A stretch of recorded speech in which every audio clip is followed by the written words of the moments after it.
Question number one, when or how did you begin questioning gender norms? And anyone can begin with that question. Okay, maybe I can start again.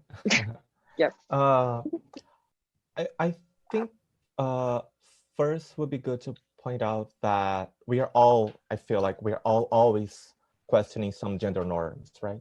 So gender norms are sort of this cultural and social historical expectations, but on how certain bodies should behave.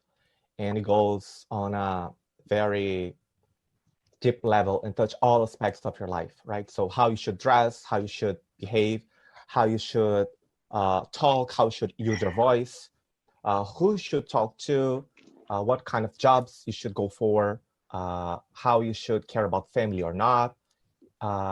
So this sort of socialization. So gender touches everything, right? So I feel in a certain way, we are all questioning gender all the time, right? Because no one really and fully agrees with all this sort of checklist, right?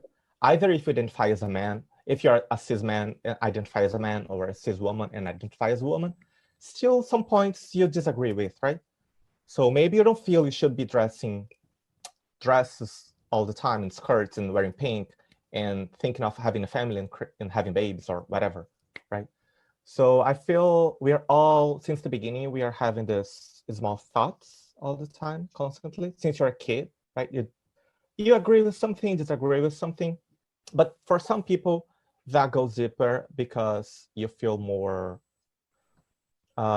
disconnected to those.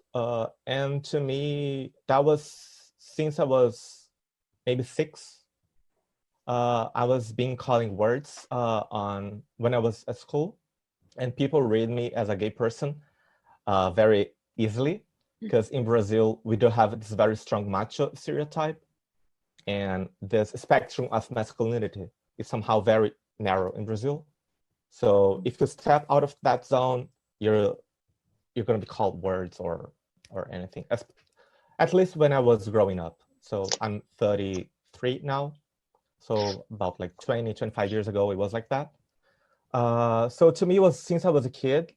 So that was very aggressive to me. And it took me a few years to understand about gender and sexuality and what's the difference and why I should put them together and how people are seeing me in this or that way. And then when I started doing drag, that came to a whole new level.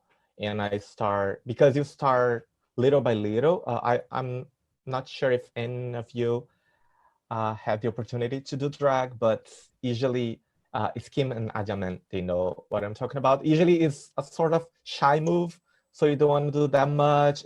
You don't want to break all the walls at once. So you try maybe something general, agender or genderqueer, gender fluid, and then you start playing with more the opposite spectrum of what people see you. So people are seeing me as a man. So I was trying to go agender until I go feminine, sort of.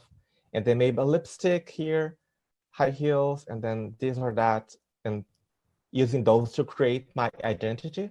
So from there, I start questioning gender more and more. And then I'm still in this process, but I hope I can get somewhere with these questions.